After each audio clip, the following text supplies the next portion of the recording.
Welcome back. In this video, I will be covering Part 2 of Chapter 3, Clinical and Counseling Psychology for PSY 120, Careers in Psychology, Neuroscience, and Human Development. Since you are all undergraduates, you may be thinking, if I'm interested in clinical and counseling psychology as a career, what kind of courses should I specifically be looking for? My first response to that question is always, we've designed for you majors that have requirements that should enable you to be generally prepared, but also we build in electives so that you can make some choices that can help you make decisions about what career path you want to pursue, but also prepare you in advance for getting entry into certificate programs, graduate programs, and so on. So typically what's recommended for people who are interested in clinical and counseling is to take abnormal psychology, or sometimes it's called psychopathology, cognitive psychology, developmental psychology, sometimes family systems courses that are offered, more often they're offered in sociology programs. But many of my students take sociology courses as a minor or as electives. Some programs are big enough that they have counseling courses. Like we have an introduction to counseling class. We have an introduction to marriage and family counseling class. We also have a group therapy class as well. So any or all of those are really helpful. Personality theory courses can be helpful because every counseling technique is grounded in theory. So having a historical background in those theories can be really useful. Ethics, it's not as common to have a standalone course in ethics or professional issues in psychology at the undergraduate level. That's a little more common in graduate programs. But in some cases at the undergraduate level, you can take, say, an ethics course out of the philosophy program and have a bit of a head start thinking about ethical issues. Assessment courses, psychopharmacology courses, obviously research methods and statistics. And students sometimes ask me, I just want to help people. Why do I have to learn research methods and stats? And my quick response is, because every treatment that you provide should be evidence-based. And you can't evaluate treatment methods unless you can read a research journal and understand what it says. So if you want to make good decisions about what treatments to provide your clients, you need to be able to read and understand reports about research findings. Some other elective coursework that's outside of psychology that our students often take is in areas like these: anthropology, communication, cultural studies, ethics, social work, sociology, and even writing. If you're looking for applied or research-based experiences that tend to look really good when you're applying for jobs in these areas and or applying for certification programs or graduate programs. On the applied side, and this is often in the context of an internship or volunteering, any internship or volunteer experience in a mental health setting can be beneficial. Historically, Big Brother, Big Sister programs are a good place to get experience, as are Boys and Girls Clubs in urban settings. Many facilities that focus on caring for people with disabilities, with developmental disabilities, are great internship sites. There are volunteer positions and internship positions in psychiatric facilities, residential treatment centers, and substance abuse centers as well. And we've put interns in most of these kinds of settings.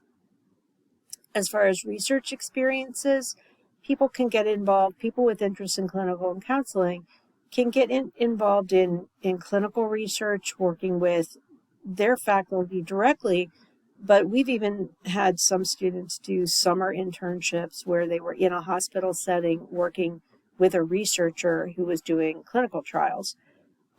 So research in any of these areas can be beneficial for students wanting to go on to careers in clinical and counseling psychology. Now, we've already talked about in part one the bachelor's level opportunities. What about the graduate level opportunities? Certainly your options, your choices of careers that offer upward mobility improve when you get a graduate degree. And in some cases, it changes the degree to which you can provide supervision to other professionals in that particular area. In practice, so when people are practicing service delivery, when they are doing counseling work, when they are doing clinical work, it's important to understand that doctoral level, so people who have a doctoral degree, either a PhD or a PsyD, in clinical and counseling, most of them are going to be working in service delivery. So engaging directly with clients, providing therapeutic and assessment services. That they can be trained and involve themselves in a range of activities, providing direct counseling services, but they may also, given their PhD status, be providing supervision of individuals who have, say, a master's degree or a bachelor's degree in that area. In the assessment process, they're going to be gathering information about clients' status, their thinking, their emotions, their social functioning by giving tests and assessments. And they will work to create a treatment plan to help people to address and reduce the negative symptoms of their diagnosed mental health problems. I mentioned before, psychologists with a PhD are able to supervise master's level practitioners. So, for example, a licensed master's level clinician isn't going to be able to independently practice. So they're not going to be able to open their own practice and work unsupervised the way state law is written at the present time. So they will provide that supervision of master's level practitioners. To give you a practical example, a clinical psychologist may be employed in a prison setting, and that clinical psychologist is going to be mostly involved in doing the assessments, working on the treatment plan, but not as often actually delivering psychotherapy. The people who deliver the psychotherapy are going to be the master's level people under the supervision of the PhD level person who is going to be working to make sure that the assessments are properly done, diagnoses are properly made, a treatment plan is devised, and then deployed. So that's a concrete example of how that works. Since COVID-19, telehealth and teletherapy has become much more common, and patients, clients like it because it gives them more access, it gives them more ability to get high-level treatment. In terms of training, we'll talk a little more in a little bit about the different kinds of degrees at the doctoral level that people can get. So I'm going to delay that for now. Doctoral level clinicians and counseling psychologists also may be involved in non-practice settings. And this can be in a variety of capacities. They can be researchers working in academic settings. They may be researchers working in the private sector, even in R&D departments, depending on the nature of the organization. They may be at research centers that do nothing but research. They may be in the research wing of a hospital system, for example. VA centers, government agencies, and a variety of other centers are going to engage people with that doctoral experience in conducting research. Often, non-practice oriented PhDs are going to be engaged in program evaluation. So these may be government jobs, but they may also be private sector jobs working with foundations or other organizations. So let's say that you have a violence prevention program that's been deployed in your state, and the funders, the state, taxpayers, they want to know if it actually is working to reduce violence in community settings. So they may have a psychologist come in and design that research, design protocols for collecting the data, assessing, analyzing the data, and then making a report to the funders to know, wrap around whether or not the program was working. Doing this kind of work may mean that the psychologist is the actual researcher, or they may be a consultant who is an expert, a subject matter expert that's called in to say, what kind of assessment do we need to be doing for this particular problem? So they may be called upon by healthcare organizations, public health agencies, community organizations, schools, and a variety of other settings. Some psychologists are going to be brought in to evaluate programs as they exist. Others are going to develop programs and then assess them while they're working. Another non-practice service delivery type career path for PhDs, for doctoral level people, is as administrators. So, for example, if you have a community mental health center, in all likelihood, the person who is going to be the top administrator is likely to be someone with a doctoral degree and a license to practice. And they will oversee the mission, the vision, the goals of the organization. They will oversee every other facet of the organization so that it runs well. Administrators are going to be responsible for the budget, for staffing, for keeping up with technology, and just running the organization. So, in business, you have a CEO who is the chief operating officer of the business. In a mental health center, your chief administrator is going to be basically that CEO person. Psychologists can find themselves in administrative roles in a number of capacities. They can be in hospitals and clinics, community mental health centers, other kinds of community organizations, but also in correctional facilities, rehab centers, and nursing homes.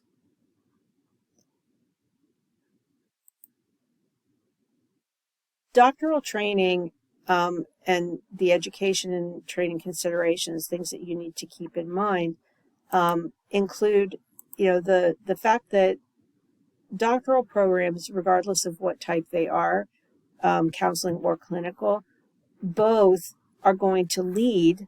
If you're going to work in practice areas like clinical and counseling psychology, you're going to come out of your graduate program ready to get your license, so that you can be a licensed psychologist, so that you can use that word to describe yourself, psychologist.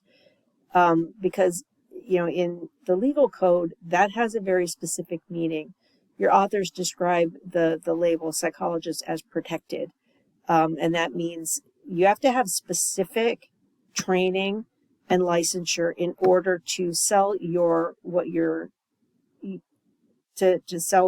offering to clients as a valid practice. Graduate programs in clinical psychology tend to be attached to psychology departments. Remember that historical rift I was talking about? Counseling psych programs tend to be found in education, or in human development and family science. A smaller number of them are found in a home base in psychology. And that's because of that historical tendency for the clinical side of psychology to be directly connected to behavioral and psychoanalytic approaches. Counseling psychology started out kind of as a protest against both of those approaches, behavioral and psychoanalytic. So they went and found a home elsewhere, and that elsewhere tended to be in education. So you'll still see that on some college campuses offering PhD level programs in counseling. They're likely to not be in a psychology department. So don't let that scare you or worry you. That's just the nature of the business. Clinical students and counseling students are all going to get the same basic training in counseling techniques. Clinical psychology students are somewhat more likely to be involved in learning how to do projective testing and assessments of intellectual functioning. So intelligence testing, other kinds of diagnostic work. So to give you a concrete example, they're more likely to learn how to do an ADHD assessment or how to do an autism assessment, for example. Counseling students are much more likely to have sort of add-ons as studying career counseling, vocational assessments, and things like that. Clinical counseling and counseling psychology programs, and what I always tell students, these labels can be confusing. And like I mentioned in the first video, there are master's programs out there called clinical counseling. So it's like, what does that mean? If we're talking about strict clinical programs versus strictly counseling programs, clinical programs are going to be somewhat more likely to be endorsing the medical model, whereas counseling programs are typically more likely to be endorsing a humanistic or person-centered approach, like a Rogerian approach. Now, that distinction, though, it's not always pure. Clinical psychologists, just like counseling psychologists, are going to be taught how to do humanistic-oriented, person-centered counseling. It's just that there's going to be they're going to be more likely to be provided with additional training in behavioral and cognitive approaches, as well as training that allows them to collaborate more directly with medical professionals, such as psychiatrists. The counseling psychologist, a little bit less so. But as I mentioned, with programs like clinical counseling, those are true hybrid programs where you're wrapping together both philosophies to create a well-rounded clinician. At present, there are more clinical doctoral level programs available to potential students than there are counseling ones. Part of why is because the vast majority of counseling, people who go into counseling as a profession, get a master's degree and stop there. They get their master's degree and their license, and they go directly into service provision. Clinical psychologists vary. There are far fewer master's programs in clinical psychology than there are in counseling, although those are increasing in recent years. So that's primarily the reason why there are more doctoral level graduate programs in clinical than there are in counseling. The distinction between different types of doctoral degrees, the two primary ones for clinical and counseling are a PhD or a PsyD. Both are doctoral degrees. Both allow you to practice independently. Both make you eligible for licensure. Their training differs a bit, and as your authors put it, at least on paper. PhD programs historically are defined as sort of researcher practitioner programs. So you start by being grounded in your PhD program in the theories, in classwork. You're also taught how to be a researcher, and you will do a master's project along the way to getting the PhD, so a master's research project, and then a doctoral research project and writing a dissertation that's associated with that. Following that PhD, you'll go into a clinical internship, and then in preparation for licensing exam, and then you'll get your license. The PsyD, well, before I go into the PsyD, clinical and counseling PhD programs, as I used this phrase just a second ago, they tend to adopt what's called a scientist practitioner model. So you're a scientist first, and you're putting what we know through the science into practice. PhD students typically are going to be asked to complete an empirical research project in order to do their dissertation. PsyD programs, in contrast, they tend to be very, very, very practice-oriented. They're not trained to be researchers. Instead, they are kind of fast-tracked to become practicing clinicians very early. So their coursework is going to be really emphasizing the tools and techniques of the trade of delivering clinical services. So lots of assessment training, lots of patient time. And instead of an empirically based research dissertation, they may have major papers, investigations that are much more grounded in actual clinical experience. Now, APA accreditation, if you're, regardless of whether you're doing a PhD, a doctoral degree, or a master's degree, APA accreditation is incredibly important.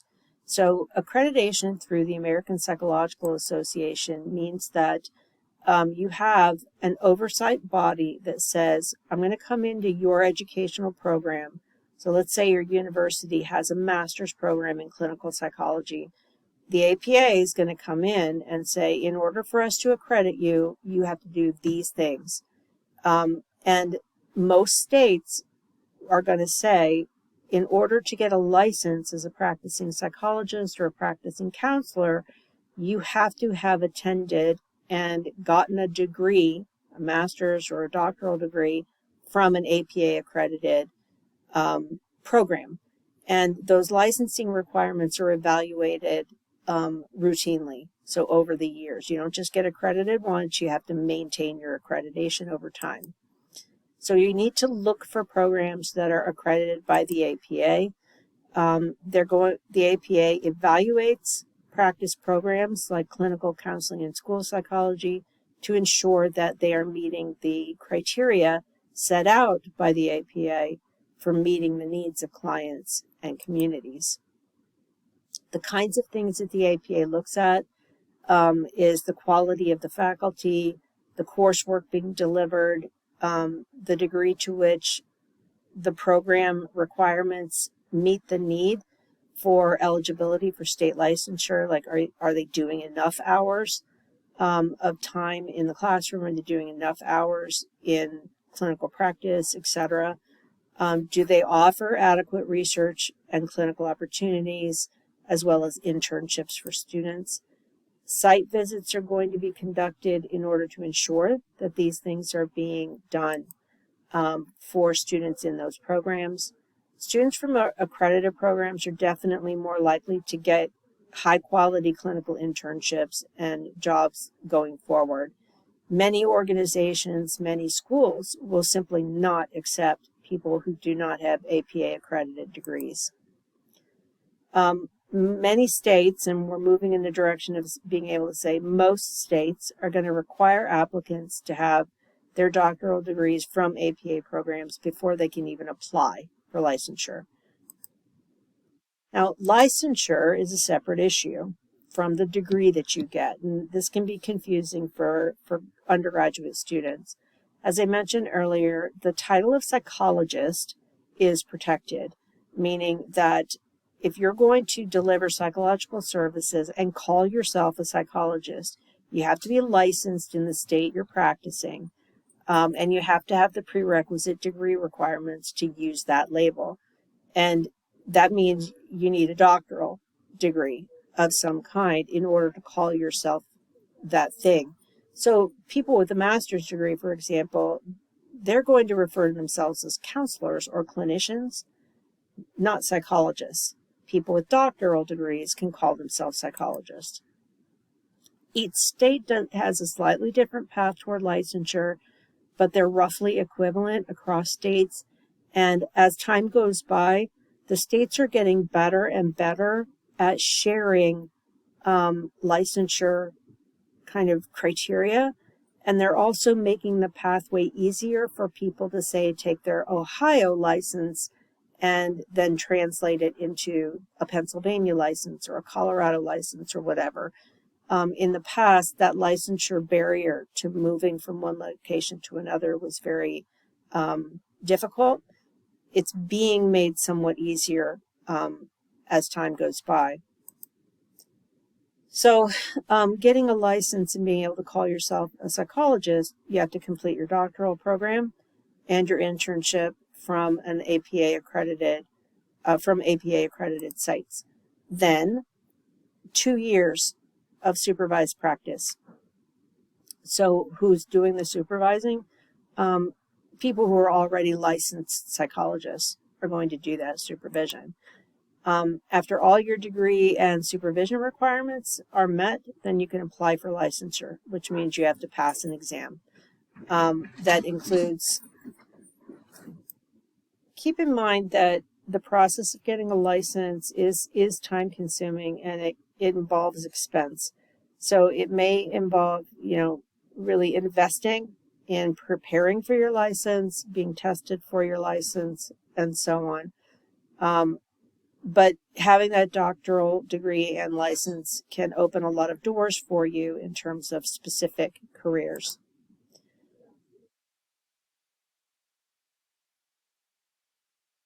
A doctoral degree is required to call yourself a psychologist, but there are many master's level jobs.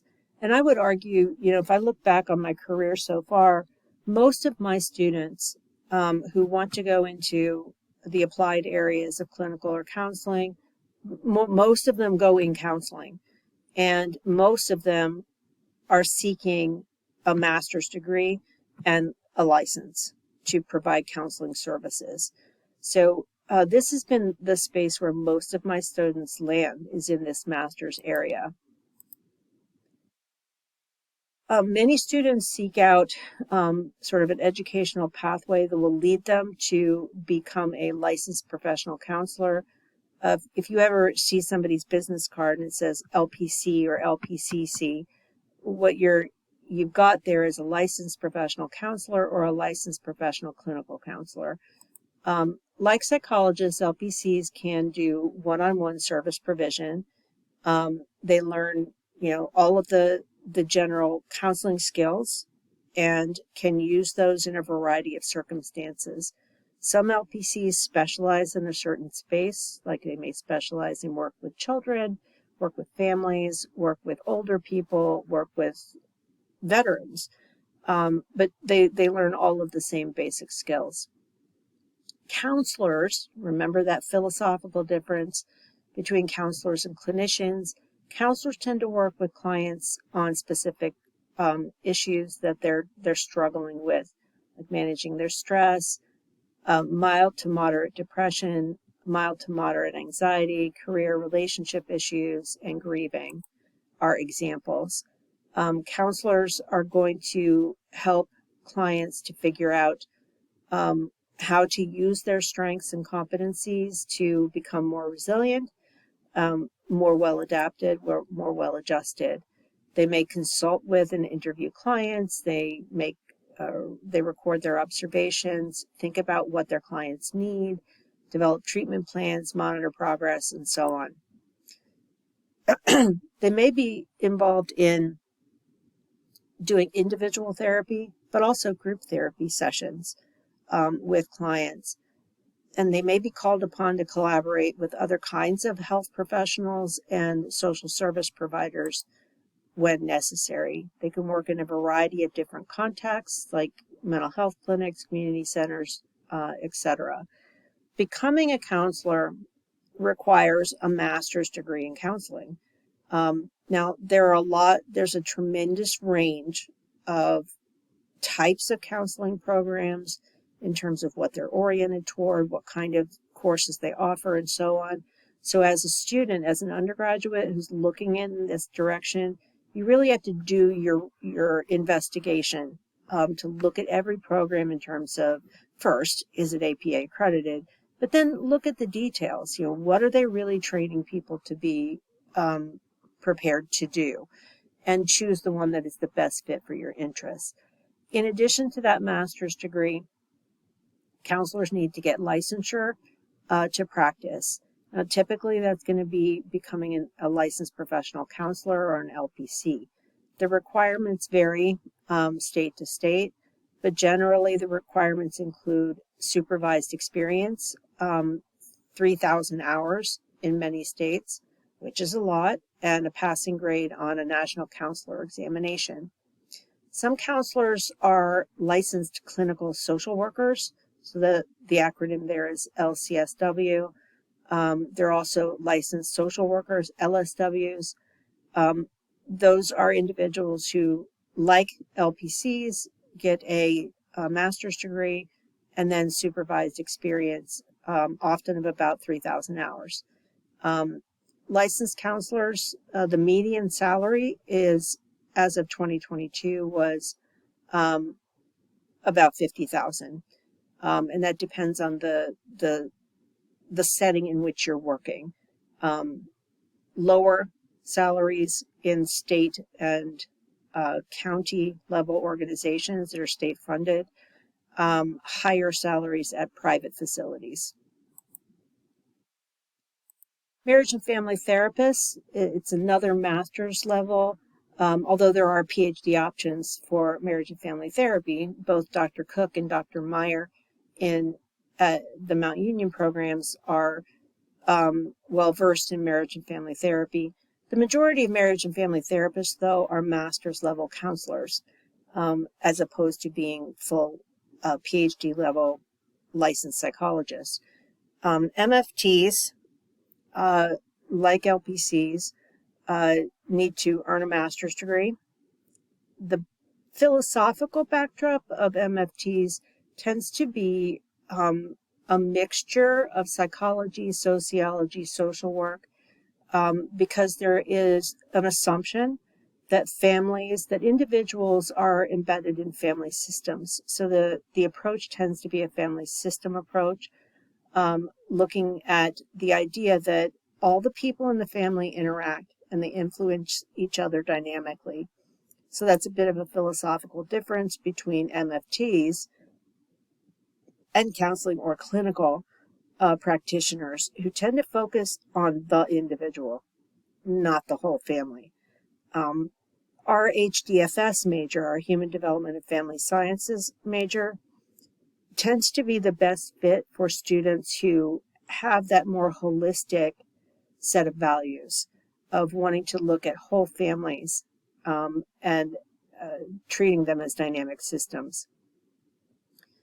That said, MFTs are going to be dealing with some of the very same problems that other kinds of clinical and counseling psychologists and master's level professionals are going to be dealing with, like depression and anxiety.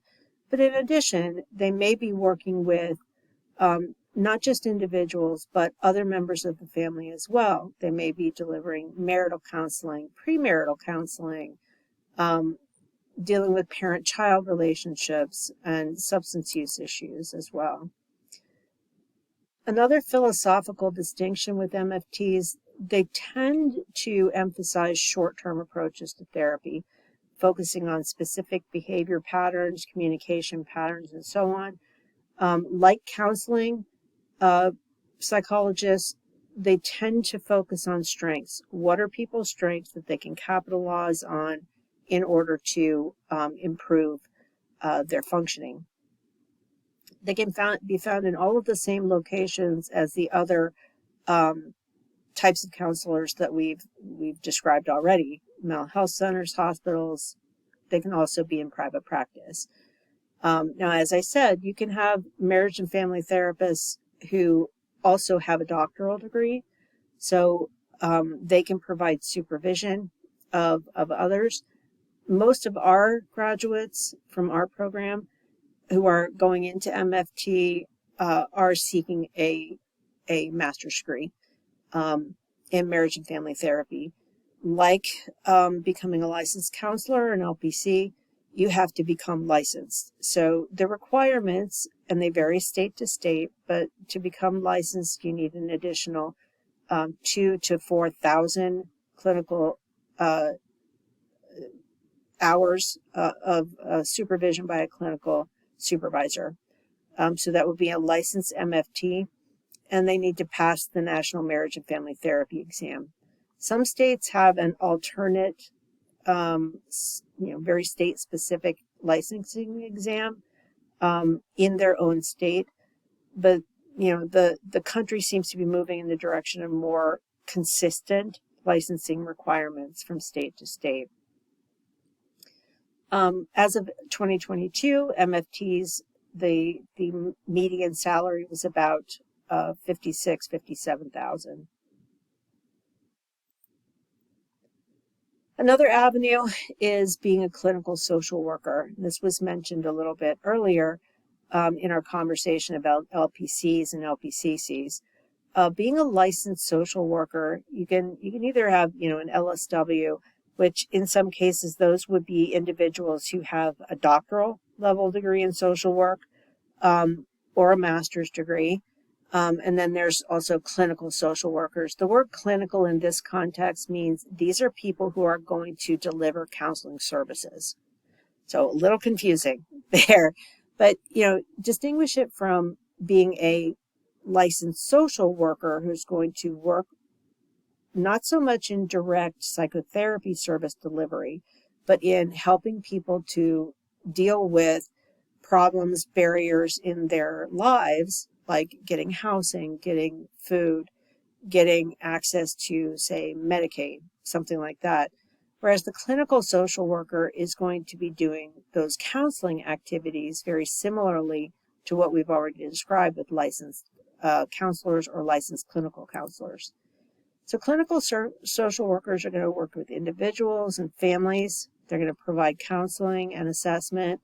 But they're also going to be well versed enough in social systems that they can help in identifying appropriate programs and resources for people.